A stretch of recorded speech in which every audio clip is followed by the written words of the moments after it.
आइए फ्रेंड्स, अब क्यूबॉइड के अगले केस पर। इससे पिछले वीडियो में हम लोगों ने जाना कि क्यूबॉइड का टोटल सरफेस एरिया का फॉर्मूला का जन्म कैसे हुआ और कितना सरल है थ्री डायमेंशनल फिगर में उसको समझना, या एक माचिस के डिब्बे के साथ में समझना। आप माचिस के डिब्बे को साथ में ले करके उसके हर एक सरफेस को काट करके निकाल करके भी इसको समझ सकते हैं। 6 सरफेस उसमें आपको मिल जाएगा, ऊपर नीचे चौड़ा और लेंथ के अलोंग में 2 ठो मिलेगा जिधर आप माचिस की तीली रगड़ते हैं। और नहीं तो फिर मैं थोड़ा सा और प्रयोग कर ही देता हूँ। मेरे पास ये माचिस की डिब्बी है, आप लोग ध्यान से देखिए। यही आपका क्यूबॉइड हो गया, ठीक है। इसके एक एक पार्ट को अगर आप निकाल लोगे तो सब कुछ जैसा मैंने वहाँ फिगर में बताया है वैसा ही मिलने वाला है। ये देखिए, ये वो हिस्सा है जिस हिस्से में आप माचिस की तीली रगड़ करके आग निकालते हैं। ये या तो ब्राउनिश रहता है, ब्राउन कलर का, या फिर ब्लैक में रहता है। ये देखिए, ये इसकी हाइट हो गई, ये हाइट हो गई, ये हाइट हो गई, और ये इसकी लंबाई है और ये इसकी चौड़ाई है। आप एक एक पार्ट को अगर निकालोगे तो कैसा पाओगे, देखो। एक एक पार्ट को आप अगर निकालते हो तो ये हिस्सा जो है एक सरफेस बनता है। ये हिस्सा एक सरफेस। देखिए, ये सफ़ेद वाला वो पार्ट है जो कि निकालते हो आप और फिर माचिस की तीली आपको मिलती है, तो वो ये हिस्सा हो गया। इसको हम इसके पास रख के समझ सकते हैं। इसके बारे में मैंने चर्चा भी किया था। ये सफ़ेद वाला हिस्सा हो गया इसके लिए। इसी का दूसरा सफ़ेद वाला हिस्सा, ये दूसरी ओर का अपोजिट साइड, जो कि अभी तक हाइट का वर्क कर रहा था जब तक माचिस के साथ था। ये देखिए, माचिस के साथ है तो ये हाइट का वर्क कर रहा है। ये हिस्सा हाइट है ना, आप इसको ऐसे रखोगे तो ये हिस्सा हाइट होगा, ये जो ज़मीन से ऊंची उठी हुई है, ठीक है। इसको अगर आप निकाल देते हो, माचिस से अलग कर देते हो इस सरफेस को, तो क्या होता है, तो ये भी अपने आप में एक रेक्टेंगल बन के आता है, जो कि ये हिस्सा होगा, ये वाला हिस्सा, ठीक है। आप इसको यहाँ रख दिए, ठीक है। उसी तरह से नेक्स्ट इसका नेक्स्ट हिस्सा जो है अगर आप लेते हो तो वो ये हिस्सा है, ये सरफेस, ठीक है। 6 सरफेस होता है ना, तो हर एक सरफेस को पार्ट वाइज हम लोग देख लेते हैं। तो ये हिस्सा अगर निकालते हैं हम लोग, देखिए, आप लोग भी घर में करके देख सकते हैं, ताकि फार्मूला याद रखने के बजाय फार्मूला को आप समझ सकें। तो याद रखने की ज़रूरत नहीं पड़ेगी। आप थोड़ा सा माइंड लगा के कहीं भी अगर फंसे हुए हैं फार्मूला के चक्कर में कि याद नहीं आ रहा है, तो ये फार्मूला है। ज़रूरी नहीं है कि वहाँ माचिस का डिब्बा आपके साथ हो, बस कॉन्सेप्ट माइंड में होना चाहिए। ये देखिए, ये वो हिस्सा है जिस हिस्से में रगड़ करके आप क्या निकालते हैं, माचिस की तीली को रगड़ के आग निकालते हैं। ये वो हिस्सा है। तो जब ये भी खुल गया तो अपने आप में ये एक रेक्टेंगल बना। देखिए आप इसको, ये रेक्टेंगल है। तो ये जब खुल के आएगा तो ये कौन सा होगा हिस्सा हम लोगों का, सॉरी, ये इधर गड़बड़ है। ये सफ़ेद वाला हिस्सा होगा, ये सफ़ेद वाला हिस्सा होगा, ठीक है। और इधर से ये सफ़ेद वाला हिस्सा होगा।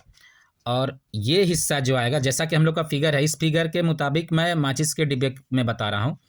ये हिस्सा जो होगा ये होगा ये इसके अलोंग, ठीक है। और फिर ये हिस्सा जो होगा इसके अपोजिट का होगा। आप गौर से समझिए इस चीज़ को। अगर इंटरेस्ट लीजिएगा समझने में कि क्या समझाया जा रहा है तो बड़ा अच्छा लगेगा, नहीं तो बोरिंग लगेगा। ये देखिए, ये हिस्सा इसके अलोंग, ठीक है। अपने पास देखिए 4 हिस्से हो गए। एक ये सफ़ेद हिस्सा, ये दूसरा सफ़ेद हिस्सा। तो ये सफ़ेद हिस्सा जब माचिस के साथ था तो खड़ा था, तो गौर कीजिए, ये इस तरह से जब खड़ा रहेगा तो ये इसकी हाइट हो जाएगी, ऊंचाई हो जाएगी माचिस की। वही एच है, वही एच है ये, ठीक है।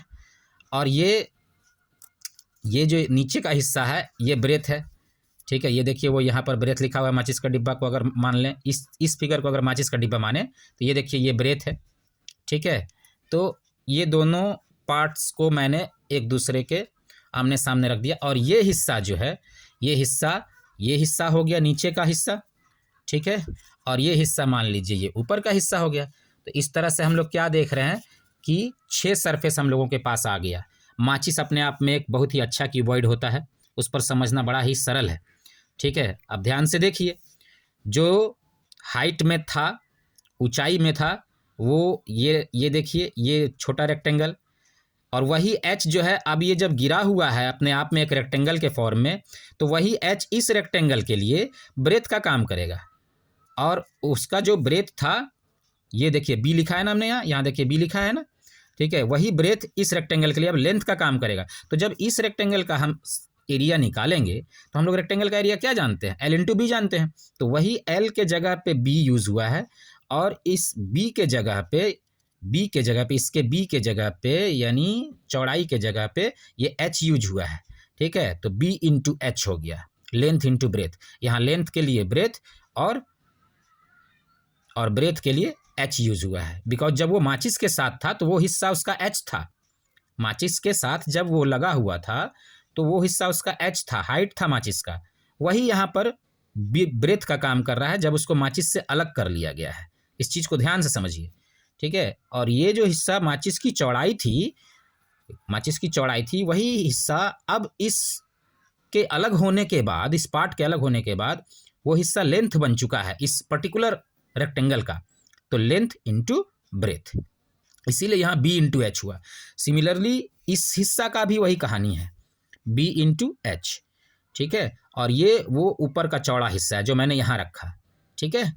इसका जब एरिया निकालेंगे तो लेंथ इंटू ब्रेथ, क्योंकि इसका तो लेंथ ही है, उसका ब्रेथ ही है, तो लेंथ इंटू ब्रेथ। सिमिलरली उसी के समान इसका कंडीशन है, ये नीचे वाला हिस्सा है, नीचे वाला जो ये दिखाई दे रहा है, ठीक है, ये हिस्सा नीचे वाला और ये हिस्सा ऊपर का ये वाला, ठीक है।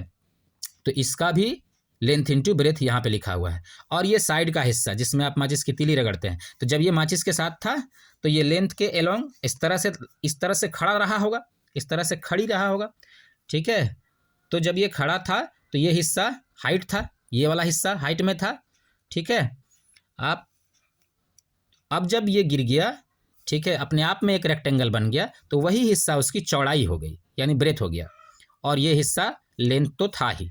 तो अब जब इस पर्टिकुलर रेक्टेंगल का एरिया हम लोग निकालेंगे तो लेंथ इंटू ब्रेथ के जगह एल इंटू बी के जगह एल इंटू एच लिखते हैं, बिकॉज माचिस के साथ जब वो था तो ये हिस्सा उसका एच था, क्योंकि ये हिस्सा खड़ा रहता है इस तरह से, ठीक है, ऐसे गिरा हुआ तो नहीं रहता है, ऐसे रहता है, ठीक है। तो ये हिस्सा एच था उस समय। तो यही अब पर्टिकुलर अलग होने के बाद माचिस से अब वही हिस्सा इस रेक्टेंगल की चौड़ाई बन चुकी है। तो इसीलिए हम लोग एल इंटू बी लिखने के जगह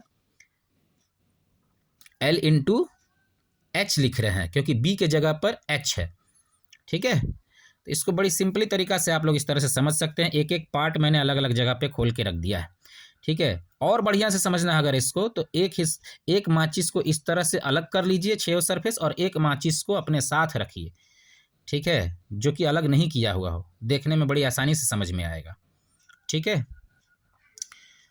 तो इस तरह से टोटल सरफेस एरिया का जो फॉर्मूला होता है क्यूबॉइड का वो बनता है, ठीक है। हर एक पार्ट मैंने खोल दिया है।